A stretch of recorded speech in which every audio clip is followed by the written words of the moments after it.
Okay. Good morning. Good morning. Oh, and speak loudly. My name's Jen. You all probably, hopefully know me. I'm one of the pharmacists here at Harborview.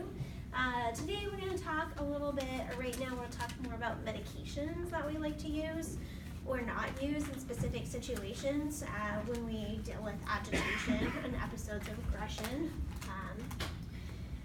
I should sit through more of the trainings that you do. I would have more skills in de-escalation. Everything that we're going to talk about today assumes that you've already done all of your non-pharmacologic methods, because those are going to be more likely to be more effective than most medications, but in many instances, we have to reach for medications too. So today, we'll talk a little bit about agitation in different types of scenarios or different types of patients. Ideally, we want to kind of try to match the medication to treat an underlying cause of what's leading somebody to be agitated. So if somebody has an untreated psychiatric disorder, if they're psychotic, we would ideally reach for an antipsychotic if they are agitated. If somebody's delirious, same thing, we try to reach for antipsychotics, maybe at a smaller dose. If somebody is in withdrawal, we will help them through alcohol withdrawal for benzos. If somebody's in withdrawal for opiates, what do we do for opiate withdrawal? Suboxone, yeah, we could induce Suboxone. You might see providers on other services. We didn't used to provide methadone for opiate withdrawal, but now you may start seeing that. Sometimes on medicine, they'll give somebody methadone just to try to engage them in care so they don't end up leaving the hospital, AMA, or not finishing an antibiotic course. Same kind of thing. Hopefully we start seeing that on our unit too, where we give somebody methadone to kind of ease them through withdrawal and help them stay here so we can treat their primary reason for being here. So, stimulant withdrawal, do we give people stimulants? How would that go? Not yet, we're not there yet, so we don't do that, right?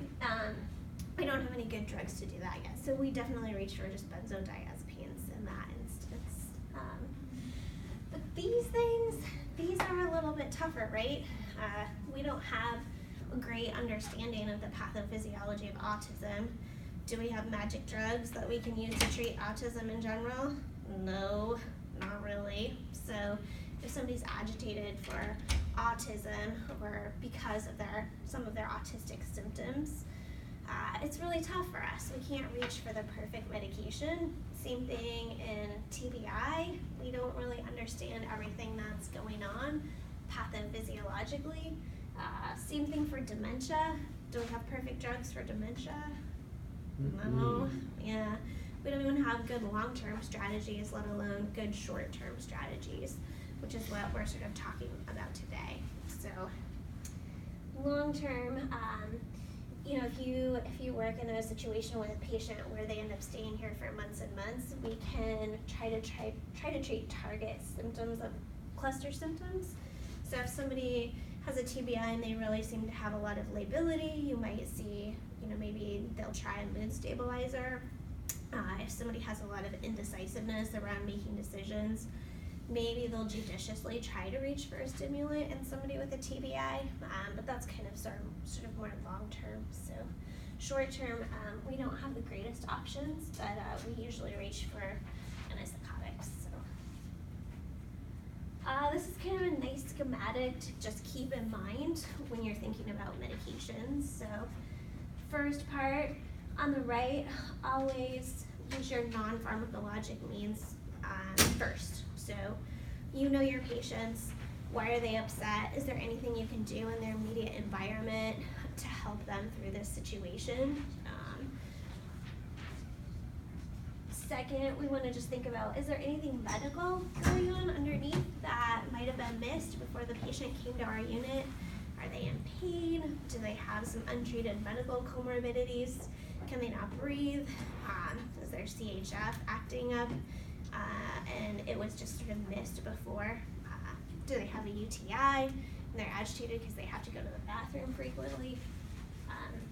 And then substance withdrawal, hopefully that would have been, somebody would have identified that before the patient is getting to us up on mailing or the West units. But if you're in the PES, obviously somebody could be withdrawing from something. So I'm sure you can be key in helping to identify what that substance would be, and then helping somebody get on the right protocol. So what do we do for alcohol withdrawal again?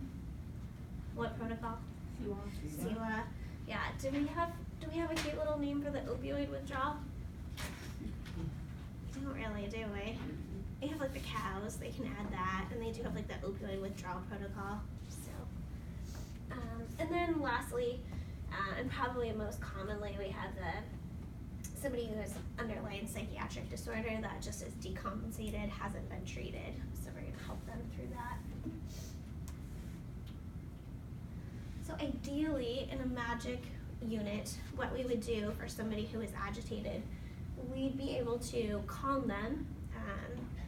We don't, our goal with our patients is not to completely sedate them so that they're sleeping for 6 hours and then we don't have to deal with them for the rest of the day. That gets us into trouble, that gets the moniker chemical restraints, and that's not ideal or good patient care.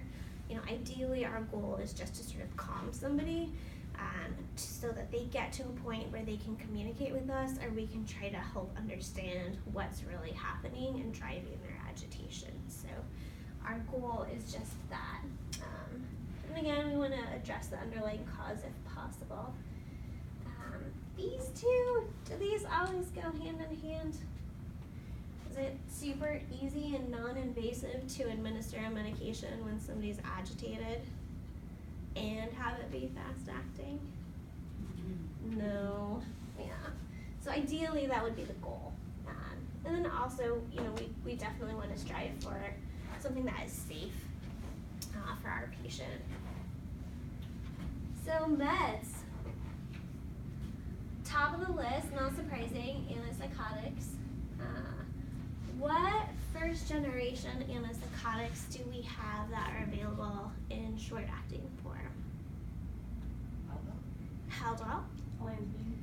Is that a first gen? Oh, first gen, sorry.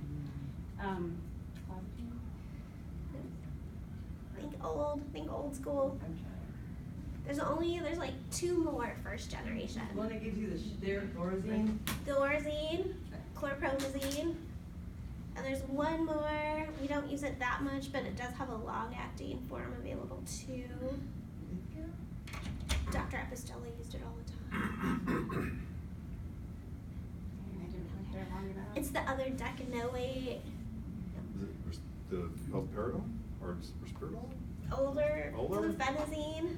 Yeah, so first gen we really only have, we have 3. We have haloperidol, we have flufenazine, and we have chlorpromazine. So those 3 agents are available short-acting IM. Of those 3, which one is least likely to cause dystonia or EPS? It's not Thorazine. No. So, yeah. It actually is Thorazine. Thorzazine's the one least likely to cause. It does have a Thorazine shuffle, so like all first gens can cause dystonia, but of those, Thorazine is considered low potency, so it's more sedating. We worry more about orthostasis. And Haldol and flufenazine, those guys are more high potency, so more likely to induce dystonia or EPS in somebody. Second generation, so newer ones, what short-acting IMs do we have? Olanzapine, we said. Short-acting? Short-acting. That one's not an antipsychotic. It's one we don't really use very much. We used it on mailing. Dr. Rom's bringing it back, I swear. We used it for some of our autistic patients. Geodon, yeah. So we really only have those 2 for the newer second generation. We used to have aripiprazole as short-acting, but the manufacturer doesn't make it anymore.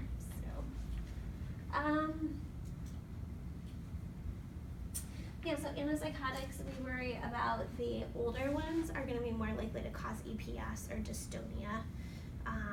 Who's more at risk to develop dystonia? A 65-year-old female patient or a 25-year-old male patient? The 65. You always think like, oh, it's the older females, but in this instance, it's whoever has more muscle mass. So my odds are probably on the 25-year-old male. So if we give our 25-year-old male Haldol, he's going to be more likely to have a dystonic reaction than if we give a small dose of Haldol to a 65-year-old female, unless she is a former Olympic bodybuilder. You never know. Benzos. Which benzodiazepines do we have IM?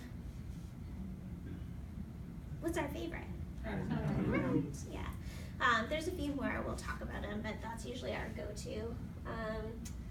What else can we use orally? For other medications, I guess. What? We can use antipsychotic, oral, Zyprexa. What about other sort of medications where we think of them as being more cardiac in nature, but we sometimes give them for agitation? What was it? Propranolol? And what was it? On the opiate withdrawal protocol or the power plan, there is sort of like there's an antihypertensive on there. What do sometimes people who are withdrawing from heroin, what do they ask for? Clonidine, yes. Yeah, clonidine. So clonidine and propranolol are actually cardiac meds, but we use them for agitation. Visceral, we use that sometimes for antihistamine, but also for agitation purposes. Sometimes use gabapentin too. And sometimes gabapentin, you're right, I should sort of add that in there as well. So what's the nice thing about gabapentin? Yeah, I think in general it's nice because we can sort of go down on our benzodiazepine use and it doesn't have like the decrease in the respiratory rate or decrease in sedation like the benzos do. So this is just kind of a nice schematic to give you an overview about why sometimes the doses seem different. So if we're going to give somebody, like what's a decent dose of Zyprexa, what do you see people come up with orally from the PES? 5 to 10. 5 to 10, yeah, and maybe once or twice a day. What about IM backup? What are the doses look like for that one usually for Zyprexa, olanzapine? 10 usually, yeah. Sometimes you might see them do 5 milligrams IM for a 10 milligram PO, and it just kind of has to do with this. Haldol's probably a better example. Do those usually match? No, yeah. Seems like the IMs are usually a little bit lower dose. Reason being that if we give somebody 10 of Haldol IM, we might get sort of like a little bit higher peak concentration if we give them that much. But if we give somebody Haldol 10 PO, we kind of only get to like that level of drug concentration. So somebody's gonna have more dose-related side effects, i.e. they're gonna have a higher risk for EPS or dystonia. So that might be why you see the docs like doing a lower dose. Maybe they wanna just keep that peak down here a little bit. So, anybody remember like the Geodon or the Ziprasidone doses for the IM? That's hard. We don't, yeah, they're really tiny. They're like 20 to 40 milligrams IM. And that's kind of also why. Our PO, Geodon or Ziprasidone, you can see up to 160 milligrams a day PO, but the IM, it's really small. Kind of has to do with this situation too. Okay, so I could just actually talk about this and that would probably be like the whole presentation. So you guys identified a lot of the IMs that we have. We used to have aripiprazole, but we don't anymore. This is a nice chart. There's a couple of things that Chelsea and I sort of disagree with a little bit. If you have somebody who has IM olanzapine, how soon can you give them another one? Right away. Right away. No. There's somebody inpatient in the back. An hour. I think an hour is reasonable. And it makes sense because Tmax, it's just fancy for time until it gets to that peak concentration, right? So At least an hour before you give IM Ativan. exactly, and you definitely want to wait an hour before you give the IM Ativan. So, you know, if you give it in 15 minutes, if you think about that curve we saw in the last slide, you're only going to be to here. You're not even waiting for it to peak. So you kind of want to at least wait until that time frame and see what kind of effect you're going to get from something. But yeah, ideally, I don't think I would repeat the olanzapine until an hour or maybe even 2. So, and this will kind of give you, it doesn't give you the half-life here, but it does in one of the next slides as well. Same thing with Haldol, it's pretty quick acting too. So how soon would you guys give a repeat Haldol IM? Would you do 15 minutes like this is suggesting? 15 minutes, oh my god. What do you guys think? Yeah, probably around an hour seems decent to me too. So, and I mean, we do have Haldol IV, but we don't necessarily see that used very frequently in our services. So, and again, if you think about that prior slide, so like the PO doses, it's gonna just take a little bit longer to get to that peak for the olanzapine. So how soon would you give a PO olanzapine again, or repeat a dose? Would you wait 2 hours? Would you wait 6 hours? Seems a long time to me. Yeah. I think probably like 4 is totally reasonable, completely fine. So, but again, just think about that curve. So if it's peaking in 4 to 6 hours, then you can give it again before it starts to go down again. Okay, enough of me talking. Does somebody want to read the case for us, and we will think about this in real life? I should change the initials, I keep forgetting. I thought it was funny. Totally random. I can read. Great. TJ is a 43-year-old male patient with schizophrenia, well known to the unit, and is transferred from the PETS. All his labs are normal, his U-Tox is negative on admission. He believes he owns several buildings in Seattle, appears agitated, and pacing and talking loudly to himself. He confronts you and demands to be released immediately. His current medication regimen includes olanzapine, 10 milligrams. Current medication regimen includes, 10 milligrams BID. He has refused all oral doses of his medication since admit, requiring a BID compel of 10 milligrams IM, olanzapine, which he received 25 minutes earlier. What non-pharmaceutical, is that what that means, measures do you try, and what PRN do you select?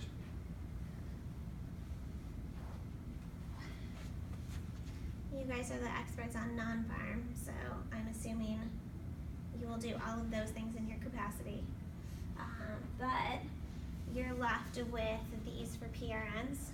What would you choose, or what would you do? Why or why not? Can we guess? I don't know, I would probably lorazepam PO Well, he's first, or? He's just gotten an IM of olanzapine. Yeah, he He's just- He just got a dose, right, 25 minutes ago. He 10 just milligrams. got that olanzapine IM 25 minutes ago. So what does that knock off the table? What can't we give? IM. Yeah.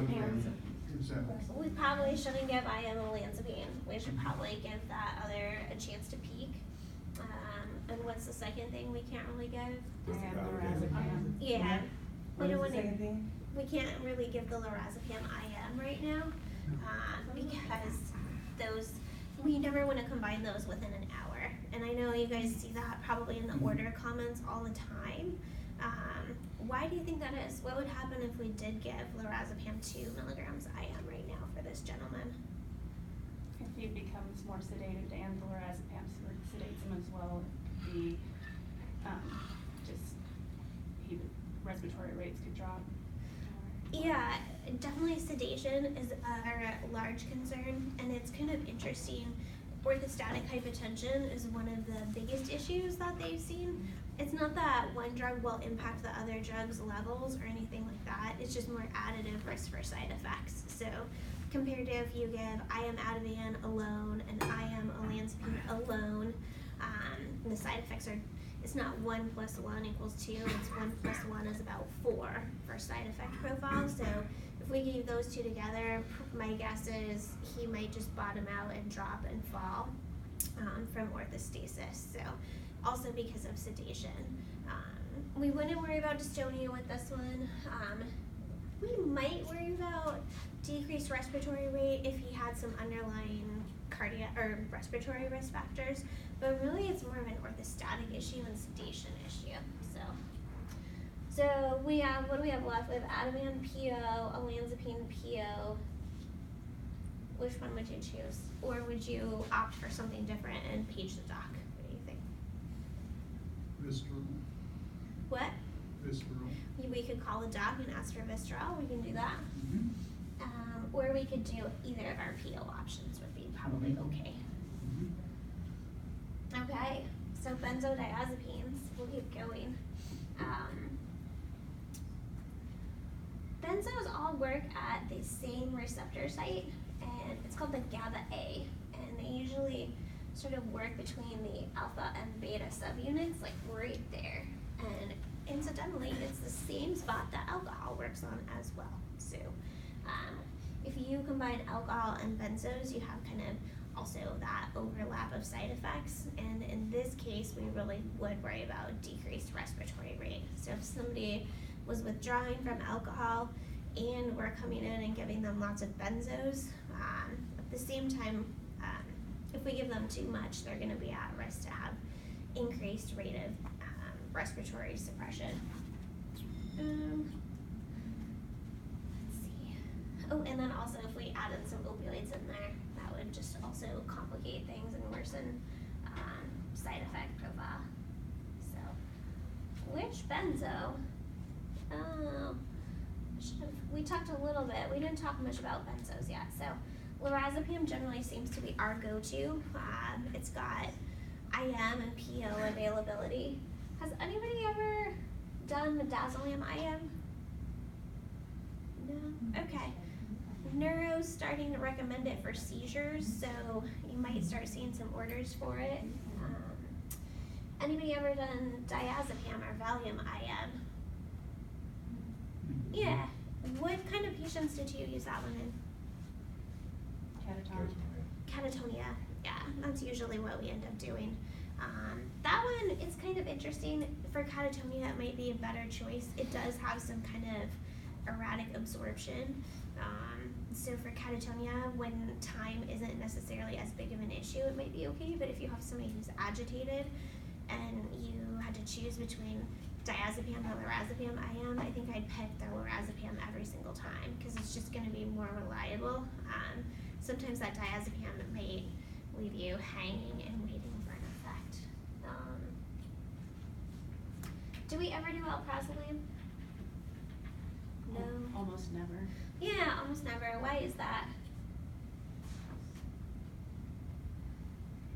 I know. It's usually because of the, like, this is kind of misleading, like the time to peak for alprazolam is like 1 to 2 hours. The half-life is supposed to be 12 hours, but it doesn't really seem to last that long for most people. So if some people are on or Xanax in the community, they might come in and have anxiety even sort of between doses because it kind of tends to wear off. So it's not the greatest med for us in terms of anxiety or an emergent situation. Chlordiazepam epoxide. That one's only PO. Unfortunately, we don't have an IM version of that.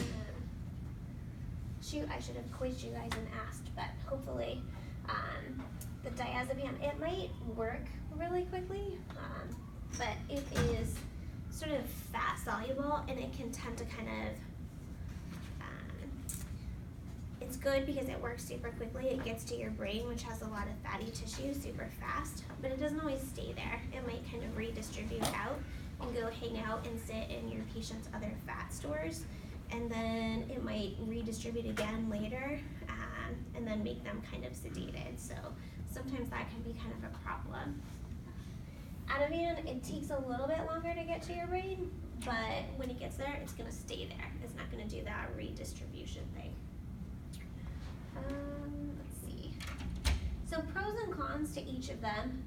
If you have a longer half-life, it's kind of great because you don't have that breakthrough anxiety like you do with alprazolam. You don't have to potentially worry about checking on somebody as frequently, and it can also sort of self-taper over time.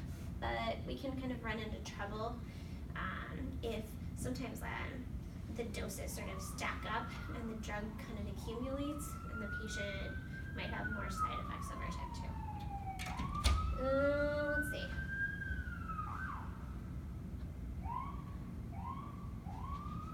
What happens if you have somebody who has a bad liver, like the one on the right, and we give them lots of benzos? Become delirious. Yeah, they might become delirious. Why is that? It has something to do with this last column over there. Their body can't process it. Yeah, exactly. So your body just kind of takes longer to process these if your liver is not in as great a shape. So if we give somebody a benzodiazepine that has a ton of metabolites, it's just gonna last that much longer. It's gonna take that much longer for them to get through all of those. So Librium or chlordiazepoxide, holy cow, look at the half-life on that. That's 200 hours. That's in a healthy person too. So what if you had somebody who was 72, cirrhosis, in for like the 15th complicated alcohol withdrawal protocol, and you give them Librium? How long do you really think it's gonna last in his liver or her liver? Maybe like 300 hours? So, just things to be mindful of. If we give a patient like that a lot of medications, they can kind of stack up over time, and you get more and more side effects. So which one is worse? A person who smokes cigar or the person who alcohol? As far as like the cigarettes are concerned, I mean, cigarettes aren't necessarily going to impact your liver function. It'll decrease your lung function over time, but it's not going to impact how fast your liver goes through things. So, yeah. But, yeah, I guess it would more just have to do with somebody's liver in this case. So, let's see. Okay, well, let's do another case. Anybody else feel like reading? Yeah, I can read. Great. You are working in the PES and taking care of RB, who was brought in 8 hours earlier. RB is a 72-year-old male with a history of bipolar disorder, severe COPD, and history of MI. He's been off meds for a few weeks, hasn't been sleeping for days, and began streaking and running up and down the hallways of his adult family home, singing loudly at all hours of the night. His detox is positive for alcohol, and he is on the SIVA protocol, and you received report he is scoring fairly high on the SIVA scale. He has been singing all shift pleasantly to himself, but now his mood has shifted, and he begins to escalate, and has begun yelling about giving people here what they deserve and punching one fist into the palm of his other hand. Okay. So if we think back to what is causing his agitation, what are the 3 things we're supposed to think about? Withdrawal, so definitely he's in withdrawal. Does he have any medical concerns? COPD. MI. MI. And what? I say cardiac Oh issues. yeah, cardiac MI. issues. And then also obviously has sort of like or bipolar disorder symptoms that are kind of prominent right now. So he has sort of all 3 things that may be impacting his reason for agitation. Let's say you exhaust all of your non-pharm options. Oh wait, here's his medication list too.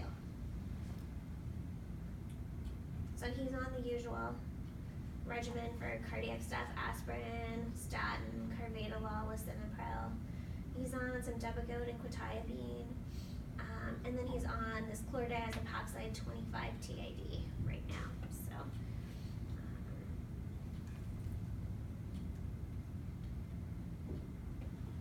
So you went through all of your non-pharmacologic options, and the ordering provider didn't put any ignition PRNs in.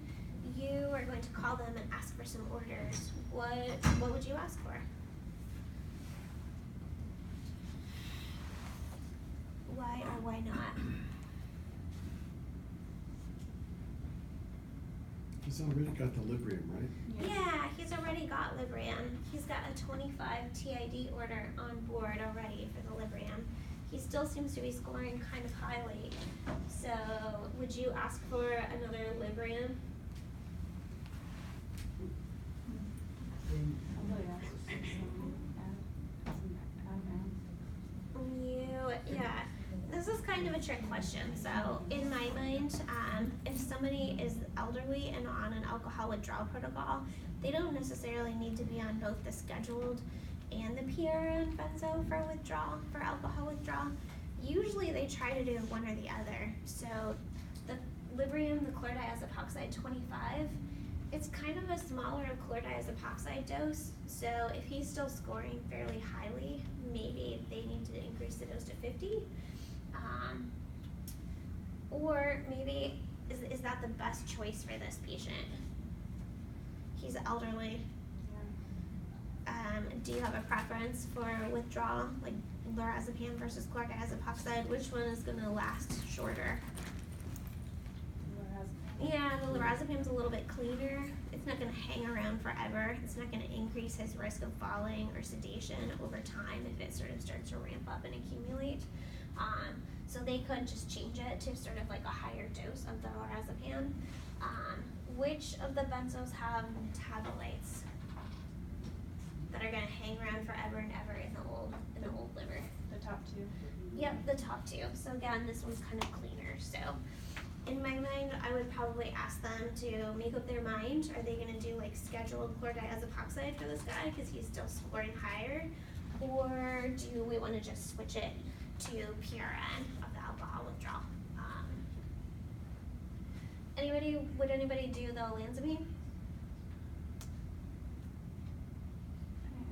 How old is he? He's 70 something, 72. Already getting 500 of Seroquel. Yeah, he just got quetiapine 200.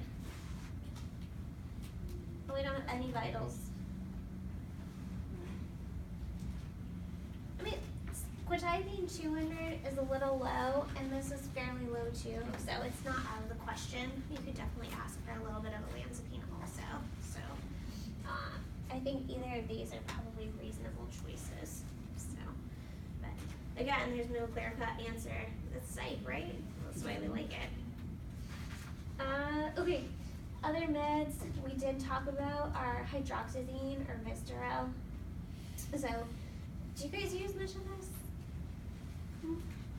More for our patients who have substance use disorders. Yeah, I think we do generally tend to use this and try to diminish our lorazepam or our benzodiazepam use. We kind of try to max out using this as a PRN instead of reaching for the benzos right away. You can take a lot, and the max dose is 400. So if you see somebody going through 50 milligrams 4 times a day, it's okay. I generally wouldn't worry too much about it. Biggest risk, what's the biggest side effect? Sedation. Just sedation. Yeah. Is it gonna decrease your respiratory rate if you combine it with alcohol? Probably not. You'd probably be okay. It would more be benzo that I would worry about. So. Okay. Other cardiac meds, we talk about how we use propranolol and clonidine a lot of times. For propranolol, our usual starting dose for anxiety is really teeny tiny. It's 10 twice a day or 3 times a day. And I know it seems kind of, you know, a lot of times that we think, oh, we have to monitor for cardiac parameters, but do keep in mind, like for hypertension dosing, they actually start at 80 a day. So the doses we're using for anxiety are really small, and they shouldn't drop your patient's blood pressure that much. What will a propranolol actually drop though? Heart rate. Heart rate. So beta blocker, it's really just gonna decrease the heart rate, not necessarily your blood pressure too much. So, clonidine, why do we use that for opioid withdrawal? Do people's blood pressures go up when they're on heroin? And then we wanna kind of keep their heart rate under wraps? What is the deal with that? That's hard. I think if, anybody have any idea? Sometimes like if you are a chronic opioid user, your sympathetic nervous system just kind of ratchets up a little bit, and when we take the heroin or the opioid away, you might sort of, your body's gonna go into a little bit of withdrawal, and that sympathetic tone is gonna continue to increase. So if we give somebody clonidine, it's like a vasodilator, and it'll decrease that sympathetic tone a tiny bit. And that's straight from the power plan that you'll see 0.1 to 0.2. How do you think, I should put that on there, how do you think that compares to starting dose for hypertension? These two are kind of like opposite. For hypertension, it's only 0.1 milligram HS. So we're giving people a lot more clonidine comparatively. So we should actually really watch our cardiac parameters, and I would watch somebody's blood pressure if they were going through the clonidine quite a bit. Generally, if they're in opioid withdrawal, you should be okay, but it's something to keep in mind. And we can also use it for agitation, but also for ADHD, and it's kind of closer to that hypertension dosing. It's much lower. So. Okay. Special patient populations. So for our patients that have dementia, again, if we think about underlying reasons for somebody to have agitation, is there clear-cut pathophysiology? Do we have it all hammered out and we have like the perfect drug for pharmacy to give somebody with dementia? No. Yeah. We really don't have much. So we usually reach for antipsychotics. What kinds of doses do we see in somebody who has dementia compared to somebody who has schizophrenia? Smaller. 0.425. Super teeny tiny, right? So for quetiapine in somebody with bipolar, man, they're gonna need at least 400 milligrams a day to even touch any mood disorder. Maybe 800, maybe 1,000 for somebody that's treatment-resistant schizophrenia, but dementia, not uncommon to see 25 milligrams or 12.5 milligrams if we're starting somebody on it. What are the big risks that we would want to monitor for if somebody was demented and starting quetiapine 12.5 to 25 milligrams?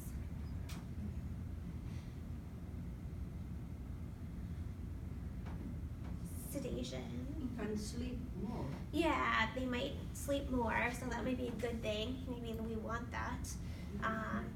And in some of our older patients, like orthostatic hypotension, we're going to want to watch out for that. Does that one cause much of the Parkinsonism or the tremor or EPS or dystonia? No, hopefully we don't have to worry about it.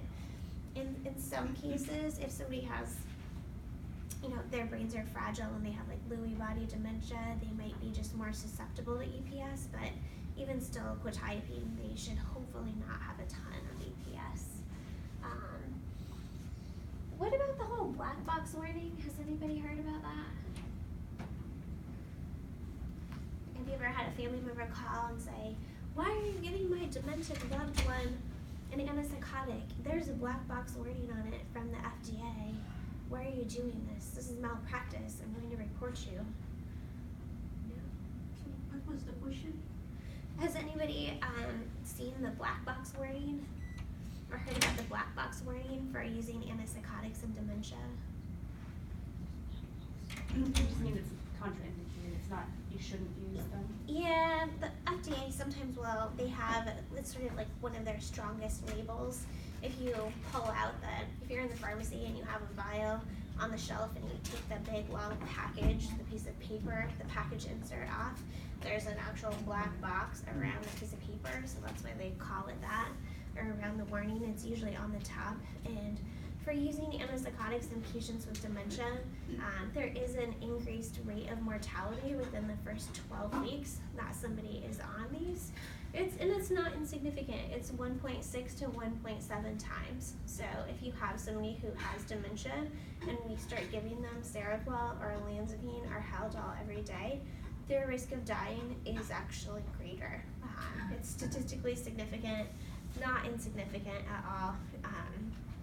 And it usually seems to be within the first few months of starting the medication.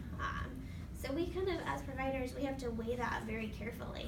You know, we don't want to start giving somebody something if we're not really, we really want to sort of target specific behaviors, I guess. So it shouldn't be that somebody is just loud and screaming and they're obnoxious from 2 to 5 p.m. every day and we want to give them some quetiapine to calm them out and sedate them. It really should be that they have a behavior that we're targeting. Maybe they're yelling and they're threatening another patient. So it really should come back to, are they a danger to themselves? Are they a danger to somebody else? Are they preventing somebody from providing care for them? They're sort of attacking you while you're trying to attend to their daily needs. So really it should be a behavior that we're targeting, and we should try to chart to how the medication, is it helping with that? Because we don't want to just leave quetiapine 12.5 milligrams on board if we don't really know if it's helping and it's increasing somebody's risk for death, like not insignificantly over the first few weeks. So, And to know much better the side effect on the person, because when you give so much complicated medication, the side effect is higher. yeah, I mean, Then if you cut it in half, as my experience, the person do well in Yeah. life instead giving them bunch of medication that make them down. The side it's, effect is the most bad in medication that yeah, side effects are tougher in our older patients. They're just more susceptible to them. And they usually have complicated medication lists and sort of additive side effects, so it does get complicated.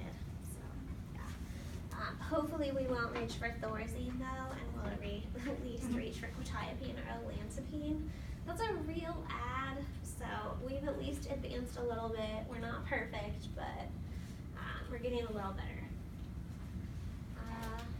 Other special patient populations, autism. You know, again, we reach for antipsychotics. Do we use as high of doses for schizophrenia that we do for autism? Not necessarily. Which meds do we tend to reach for autism? Antipsychotics. What was Skylar Howard on forever and ever and ever? He's actually on the Invega Sustenna, yeah. So, risperidone, he was on Depakote. So you might see risperidone and aripiprazole. They're actually FDA approved to treat autism. I don't know, they're definitely not perfect. Again, it sort of seems like we need to think about behaviors that a patient's eliciting and think about, are these medications really changing that? I don't know. Over time, are we just giving somebody a medication? So we need to chart too if something is really impacting the behavior, or maybe we need to sort of change tactics. It kind of goes back to that whole, you want to think about symptom clusters too. So if somebody's really agitated, maybe a mood stabilizer like Depakote or oxcarbazepine, or if they do seem to be having some psychosis or responding to internal stimuli, let your provider know. Maybe that will lean that, or sort of shift their preference to treating with an antipsychotic versus a mood stabilizer. But it's really tough right now. I think that is it. Questions, concerns? Can you go to the slide, before the rocks? What are the rocks? Yeah, sorry, Oh, that one? yeah, Yeah. I just wanna take a photo, that's all. Great. Sorry. Thank you. Oh, yeah, sure. Sorry, I feel like I'm, got a definite case of the Mondays. I'm not as exciting today as usual, so. But Thank you. you're very welcome. Great, thank you. Thanks for participating.